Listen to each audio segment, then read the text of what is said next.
दोस्तों, जैसा कि हमने आपकी इंग्लिश को बेहतर बनाने के लिए एक मुकम्मल इंग्लिश ग्रामर कोर्स का आगाज़ किया है, ताकि आपके लिए रोज़मर्रा ज़िंदगी में ग्रामर को सीखकर इंग्लिश बोलचाल नहायत ही आसान हो जाए। इस कोर्स की 3 क्लासेस हम ऑलरेडी अपलोड कर चुके हैं और आज हमारी क्लास नंबर 4 है। This is your English teacher Mohammad Waqas and you are listening to me on AW English. हमारे साथ यूं ही लगातार इंग्लिश सीखते रहने के लिए हमारे चैनल को सब्सक्राइब करें और साथ में बेल आइकन को भी प्रेस कर दें, ताकि आपको हमारे आने वाली वीडियोस का नोटिफिकेशन फौरी रिसीव होता रहे। दोस्तों, प्रीवियस क्लास में हमने आपको letter, word, phrase, sentence, vowel और consonant, prefix, suffix, subject and predicate, इन तमाम चीज़ों के बारे में आपको हमने पिछली क्लास में बड़े अच्छे तरीके से समझाया था। अगर आपने प्रीवियस क्लास को मिस कर दिया है तो दोस्तों उस सबक का लिंक आपको वीडियो के नीचे मिल जाएगा। तो चलें दोस्तों, हमारे आज के सबक नंबर 4 का आगाज़ करते हैं और आपको बताते हैं कि आज के सबक में आप क्या कुछ सीखने जा रहे हो। इन 4 वर्ड्स के बारे में बताया जाएगा, this, that, these and those.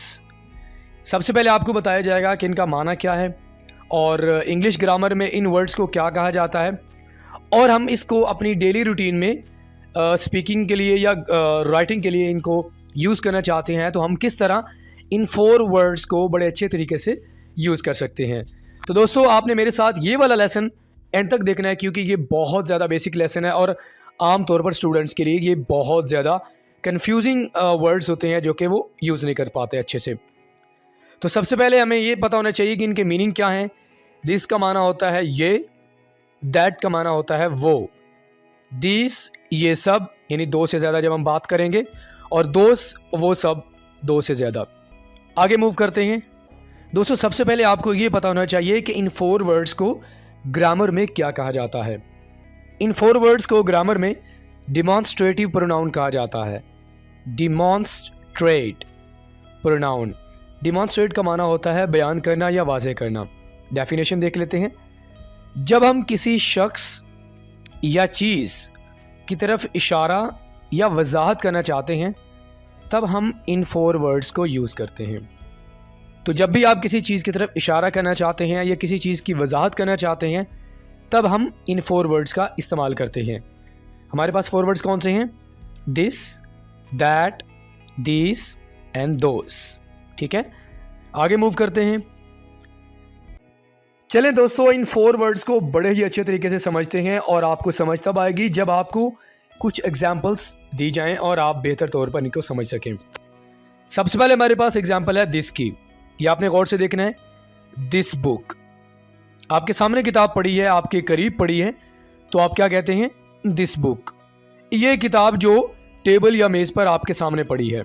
ठीक है, तो जब आप ये बताना चाहते हैं कि कोई चीज़ या कोई शख्स आपके बिल्कुल करीब है तो उस वक्त आप दिस का इस्तेमाल करेंगे। अगर आप 2 से ज़्यादा लोगों की बात करना चाहते हैं या 2 चीज़ों की बात करना चाहते हैं तो उसके लिए आप इस्तेमाल करेंगे दीज का। जैसा कि दीज बुक्स, आपके सामने 2 किताबें पड़ी हैं तो आप क्या कहेंगे? दीज बुक्स, ये दोनों किताबें। दिस का इस्तेमाल आप करेंगे एक चीज़ के लिए या एक शख्स के लिए, जबकि दीज का इस्तेमाल आप करेंगे प्लूरल यानी जमा के लिए, 2 या 2 से ज़्यादा चीज़ों के लिए या लोगों के लिए। ठीक है, लेकिन अगर हम किसी ऐसी चीज़ के बारे में बात करना चाहते हैं जो कि हमसे दूर पड़ी है, या किसी ऐसे शख्स के बारे में बात करना चाहते हैं जो हमारे पास नहीं है बल्कि थोड़ा सा दूर है, तो हम उसकी तरफ इशारा करना चाहते हैं, तो उसके लिए हम क्या वर्ड यूज़ करेंगे? दैट। जैसे कि अगर किताब आपके पास नहीं पड़ी बल्कि दूर पड़ी है तो आप किसी को बताते हैं कि दैट बुक, वो किताब। ठीक है, वो किताब, तो वो किताब दूर पड़ी है। अगर किताबें 2 से ज़्यादा हैं तो उसके लिए आप दोज का वर्ड इस्तेमाल करेंगे। जैसे कि दोज बुक्स, यानी वो 2 या 2 से ज़्यादा जो किताबें हैं उनके बारे में आप बात कर रहे हो। तो दोस्तों, सिंपल सा फार्मूला आपने अपने माइंड में रखना है। दिस का इस्तेमाल या दीस का इस्तेमाल आप उस वक्त करते हैं जब कोई चीज़ या शख्स आपके बिल्कुल करीब हो, तब आप दिस या दीस का इस्तेमाल करेंगे। लेकिन अगर कोई शख्स या चीज़ आपसे दूर है तो उस वक्त आप दैट या दोज का इस्तेमाल करेंगे। मुझे उम्मीद है कि ये चीज़ आपको समझ आ गई होगी। आगे मूव करते हैं और आपको कुछ और इनके बारे में डिफरेंसेस वगैरह बताते हैं। दोस्तों, जैसा कि अभी आप सीख चुके हैं कि दिस का इस्तेमाल आप करते हैं यहाँ के लिए, यानी ऐसी चीज़ जो आपके करीब पड़ी हो, और दैट का इस्तेमाल आप करते हो किसी ऐसी चीज़ के लिए जो कि आपसे दूर पड़ी हो। ठीक है, तो यहाँ पर ये हमारे पास सिंगुलर आ जाएगा। ठीक है। दिस, दैट, ये दोनों सिंगुलर है, यानी एक शख्स या एक चीज़ के बारे में बात करने के लिए आप इसको इस्तेमाल करेंगे। लेकिन अगर आपके पास दो चीज़ें हैं या दो लोगों के बारे में आपने बात करनी है, तो करीब के लिए आप दीज का इस्तेमाल करेंगे और दूर के लिए आप दोज का इस्तेमाल करेंगे। ठीक है। आई होप कि अब आपको ये समझ आ गया होगा कि हमने इन तमाम वर्ड्स को कैसे सेंटेंसेस में यूज़ करना है, और करीब के लिए हम कौन सा वर्ड यूज़ करेंगे और दूर के लिए हम कौन से जो वर्ड्स हैं वो यूज़ करेंगे। आगे मूव करते हैं, आपको मज़ीद कुछ एग्जाम्पल सिखाते हैं ताकि बेहतर तरीके से आप इन 4 वर्ड्स को समझ सकें। दोस्तों, आपने एक चीज़ अपने माइंड में रखनी है, इन 4 वर्ड्स के साथ हम 2 तरह के वर्ड यूज़ करके एग्जाम्पल्स बनाएंगे। सबसे पहले आप वर्ब का इस्तेमाल करेंगे और उसके बाद आप एडजेक्टिव का यूज़ करके एग्जाम्पल्स बना सकते हैं। ठीक है। जैसा कि आप देख सकते हैं, ये हमारे पास एग्जाम्पल है, दिस इज़ आ कैट। इस एग्जाम्पल में हमने वर्ब का इस्तेमाल किया है। और अब आप सोच रहे होंगे कि वर्ब हमारे पास क्या है। दोस्तों, हमारे पास हेल्पिंग वर्ब, अगर हमारे पास मेन वर्ब ना हो तो हेल्पिंग वर्ब ही हमारे पास सेंटेंस के अंदर मेन वर्ब होता है। ठीक है। तो ये हमारे पास वर्ब है, दिस इज़ अ कैट। और अगर आप प्लूरल की बात करना चाहते हैं तो आप कहेंगे दीज आर कैट्स। ये सब बिल्लियाँ हैं। यहाँ पर हमने वो का इस्तेमाल नहीं करना, ये गलती से हमने लिख दिया। आप क्या कहेंगे, दीज आर कैट्स, ये सब बिल्लियाँ हैं। ठीक है। और एग्जाम्पल देख लेते हैं, दैट इज़ माई हैट, वो मेरी टोपी है। दोज आर माई हैट्स, वो सब मेरी टोपियाँ हैं। तो ये जो आपने 2 एग्जाम्पल सीखी हैं, इन एग्जाम्पल्स में हमने वर्ब का इस्तेमाल किया है। ठीक है। आगे मूव करते हैं और आपको बताते हैं कि एडजेक्टिव का यूज़ करके किस तरह आप एग्जाम्पल्स बना सकते हैं। जैसा कि हमारे पास ये सबसे पहले एग्जाम्पल है, दिस पेन इज़ रेड। अब पहले हम क्या करते थे, यहाँ पर हम दिस के बाद हेल्पिंग वर्ब यानी वर्ब का इस्तेमाल करते थे, लेकिन यहाँ पर हम वर्ब का इस्तेमाल नहीं करेंगे, बल्कि हम क्या इस्तेमाल करेंगे, हम यहाँ पर एडजेक्टिव का इस्तेमाल करेंगे। और एडजेक्टिव हमारे पास है ये वाला, रेड। ठीक है। दिस पेन इज़ रेड, ये पेन सुर्ख है। और अगर 2 से ज़्यादा हैं या 2 हैं तो आप कहेंगे दीज पेन आर ब्लू, ये दोनों पेन क्या हैं, यानी ये सब पेन क्या हैं, नीले हैं। ठीक है। अगर कोई अच्छी चीज़ के बारे में बात करना चाहते हैं जो कि आपके करीब नहीं है तो आप कह सकते हैं that car is nice. Nice हमारे पास क्या है दोस्तों, एडजेक्टिव है। आपके लिए एडजेक्टिव का समझना भी बहुत ज़रूरी है। एडजेक्टिव का वर्ड हम उस वक्त इस्तेमाल करते हैं जब हम किसी चीज़ की क्वालिटी यानी सिफत या उसकी खामी के बारे में बात करते हैं। आप कहते हैं ये चीज़ अच्छी है या ये चीज़ बुरी है, तो उस वक्त हम क्या इस्तेमाल करते हैं, एडजेक्टिव का इस्तेमाल करते हैं। ठीक है।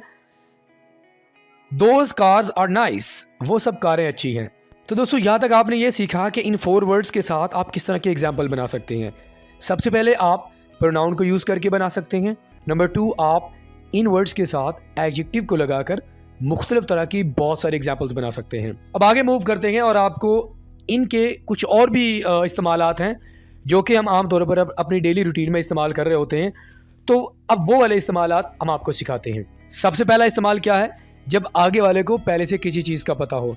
आम तौर पर जब हम किसी चीज़ के बारे में बात करना चाहते हैं तो आगे वाले को पहले से उस चीज़ का पता होता है, तो उसके लिए आप इन वर्ड्स का इस्तेमाल कर सकते हैं। जैसा कि आई लाइक दिस, मुझे ये पसंद है। और अगर 2 से ज़्यादा हैं या 2 हैं तो आप कहते हैं आई लाइक दिस। अब आप आगे वाले से बात कर रहे हैं, ठीक है, और आगे वाले को ये पता भी है कि आपको एप्पल पसंद है, तो आप एप्पल को मेंशन नहीं करते और आप कहते हो आई लाइक दिस। ठीक है। और इसी तरह आप ये कह देते हो कि आई लाइक दिस। ठीक है। तो आगे वाले को पता होगा, तो उसके लिए आप ये बिल्कुल सिंपल सा सेंटेंस यूज़ कर सकते हैं और हम करते भी हैं। इसी तरह आप कहते हैं आई लाइक दैट, मुझे वो पसंद है, या आई लाइक दोस, ये हमारे पास प्लूरल आ गया। तो पहला इसका इस्तेमाल क्या होगा, जब आगे वाले को पहले यानी जिस चीज़ के बारे में आप बात करना चाह रहे हो उस चीज़ के बारे में उसको पहले से पता हो, तब हम इन 4 वर्ड्स का इस्तेमाल कर सकते हैं। 4 वर्ड्स कौन से हैं, दिस, दीस और दैट एंड दोस, ये हमारे पास 4 वर्ड्स हैं। नंबर 2 हम देख लेते हैं हमारे पास इसका यूज़ कौन सा है। जब आपने किसी का तारुफ करवाना हो, आप अपने दोस्त का या किसी भी शख्स का तारुफ करवाना चाहते हैं, तो उसके लिए हम दिस और दीज का इस्तेमाल करते हैं। जैसा कि आपने अगर किसी का तारुफ करवाना हो अपने दोस्त का, तो आप क्या कहते हैं, this is my friend Asim, he is a very nice person. ठीक है। तो आप दिस का वर्ड इस्तेमाल करते हैं। लेकिन अगर आप अपने 2 या 2 से ज़्यादा दोस्तों के बारे में बात करना चाहते हैं तो आप कहते हैं दीज आर माई फ्रेंड्स, ये सब मेरे दोस्त हैं। ठीक है, किसी का तारुफ करवाना हो तो आप दिस और दीज का जो ये दोनों वर्ड्स हैं आप इस्तेमाल कर सकते हैं। दिस हमारे पास सिंगुलर और दीज हमारे पास प्लूरल है। इसी तरह टेलीफोन पर बात करते हुए भी हम अपना तारुफ करवाते हैं तो उसके लिए भी हम दिस का वर्ड इस्तेमाल करते हैं। कैसे? जैसे कि आप किसी से बात कर रहे हैं और आप कहते हैं hello this is Waqas speaking, is that Asim. ठीक है, तो इस तरह सेंटेंस हम बोलते हैं ना कॉल पर। ठीक है, तो ये भी आप अपना तारुफ करवा रहे होते हैं टेलीफोन पर बात करते हुए। Hello this is Waqas speaking, is that Asim. Hello, ये वकास बोल रहे हैं, क्या ये आसिम है? ऑल राइट फ्रेंड्स, तो इसी के साथ ही आज का हमारा सबक नंबर 4 यहीं पर मुकम्मल हुआ। अगर आप चाहते हैं कि आपके लिए इंग्लिश ग्रामर को सीखकर बोलचाल आसान हो जाए तो आपने इस सबक नंबर 4 को मुकम्मल देखना है। और अगर आप चाहते हैं कि आप इसकी प्रैक्टिस करें तो आप प्रैक्टिस अटैम्प्ट करके नीचे कमेंट बॉक्स में सेंड कर सकते हैं। और अगर आप चाहते हैं कि हम आपकी प्रैक्टिस को मज़ीद चेक करें अच्छे से तो आप व्हाट्सएप पर भी हमें प्रैक्टिस अपनी सेंड कर सकते हैं। अगर आपको सबक नंबर 4 अच्छा लगा हो तो लाइक कीजिए, अपना फीडबैक हमें ज़रूर दीजिएगा। चैनल अगर आपने हमारा अभी तक सब्सक्राइब नहीं किया तो हमारे चैनल को सब्सक्राइब करें। दोस्तों इंशाल्लाह आपके साथ नेक्स्ट किसी और लेक्चर के साथ मुलाकात होगी। टिल देन, अल्लाह हाफिज़।